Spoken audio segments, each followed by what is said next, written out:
What's up, everyone? Ryan Larkin here again with another edition of the Daily Fantasy Racing Quick Picks on the Mayo Media Network. This week, the Cup Series is in Indianapolis for some more road course action. So with this video, we'll take a quick look ahead at that race for DraftKings purposes. But for starters, let me get you to go ahead and subscribe to the Mayo Media Network. Like the video, leave me a comment, let me know what you think, and I hope you guys enjoy the race. So let's go ahead and jump into things. Indianapolis is hosting its second road course race for the Cup Series. Traditionally, when they've ran here, it was on the oval, the standard Brickyard, the same thing you see for the Indianapolis 500. But the last couple of years, they have switched to the road course race, which has been fun-ish. Xfinity Series has had 2 races. Cup Series had 1 race. And last year, that race was crazy. We saw a curb come up and literally take out half the field. We saw Denny Hamlin, Chase Briscoe get into it at the end with some craziness. And then AJ Allmendinger came through with the win. So it was an exciting race for DraftKings purposes. It was a complete mess, though. So hard to really read into too much from that one. As always with this video, we're going to give you our race winner / dominator, the guy we think we can put up possibly the most points. Then we're going to give the tournament play of the week, a value play that I'm really high on, and then a driver I'm looking to fade.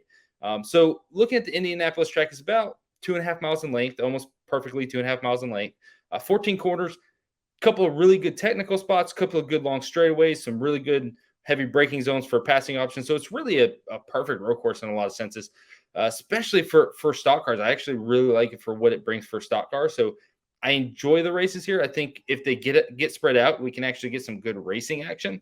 But there's always the possibility for some carnage, not just because of a curb coming up, but because of those heavy braking zones into turn 1 into turn 7, there's always a chance that someone locks them up or overdrives a corner and wipes out a couple cars. So that's fun. It's good racing, and the track is beautiful. It's a wonderful facility, so it's always good to see races at Indianapolis.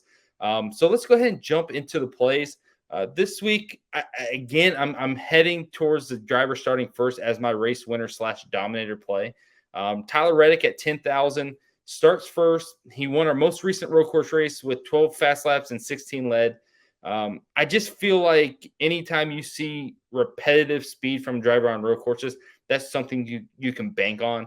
Obviously, there's a lot of top contenders. I really almost put Austin Cindric on here. Chase Briscoe is phenomenal on this track. Won the first ever Xfinity race here and then almost won the first Cup race here last year. So Briscoe's a top contender. And, of course, you got to watch out for Chase Elliott coming from deeper in the field, AJ on there, some other favorites in that range as well. But I feel like Tyler Reddick's got the speed to get it done. I'm hoping he just logs up, grabs some dominator points early, makes this a good play, and then we can just kind of hope that he stays top 5 for the rest of the race. So I really like Tyler Reddick as a dominator, especially early, and hopefully he can get us a good chunk of points.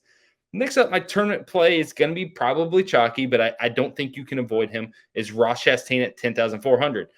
So Ross on the 3 road course races this year is first. He won at Coda, 4th and 7th. So he's averaging a 4th place finish on road courses, and he's starting 21st. Tons of place differential upside there.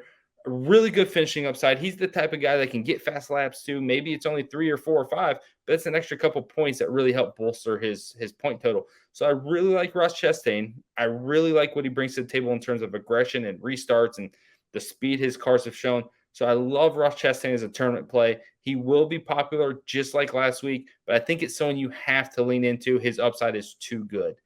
Next up, value play of the week. I know my friend Jason's going to love this one. It's Austin Dillon. Austin Dillon starting 29th and is only 6,700. If Austin Dillon started 19th, I wouldn't like him. But starting 29th, he offers a lot of upside in the place differential department. And he was 12th in practice, and he's finished top 15 in 7 of the last 9 road courses. Sure, a lot of that is dependent on maybe carnage or chaos or things working in his favor. But 7 of 9 races is not a small sample size. That's a pretty good sample size on road courses. So I feel pretty confident that he has that same upside this week. My expectation is that he finishes 18th to 20th, a good solid score. That probably puts him around 35 DFS points for us. But if he can crack that top 15, he is probably optimal in this race. So I really like that play. There's some other lower owned plays that are viable too, but I feel like Austin Dillon has too much upside to avoid. So I love Austin Dillon this week. And then lastly, I feel like I'm picking on him, but my fade of the week for a 3rd consecutive week is going to be Ryan Blaney. At 9,200, he's starting 9th. His upside is very, very limited. I don't see him as a race dominator. If he does it, great. I'm wrong. But Ryan Blaney hasn't shown that at any point this year for me. At Coda, he got the pole, but then kind of faded back a little bit. I don't see him going out there and leading a chunk of laps and then finishing top 3. That's just not my expectation. I think he'll slide back maybe in that 10th range, 8th to 10th to 12th range, and just won't score enough for DFS. He may score 38, 40 points, but is that going to be optimal? I don't think so. So in that instance, when I'm chasing an optimal driver, Ryan Blaney is my fade of the week as a result. So those are my plays for this week. I hope you guys enjoyed the video. I hope you guys will, of course, subscribe to the Mayo Media Network. That's awesome. So you can be here ready for next week's video and all the other content that they put out. Like the video and of course, leave a comment. I love when I see the comments on there like, man, that play was great, or whatever it may be, or you're an idiot. I don't care. Just leave us comments, get the interaction going. For me, Ryan Larkin, you can follow me on Twitter at Larkin8.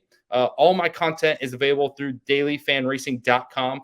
Personally, I just hit $2,000 first place on the truck race on Friday night. So that was a big win for me. We're having lots of success over there. So please come join us. We got a free Discord, which you can link into through Twitter and all that as well. So come join us. Big community, trying to grow it as much as we can. And appreciate you guys checking out the video. Have a great week.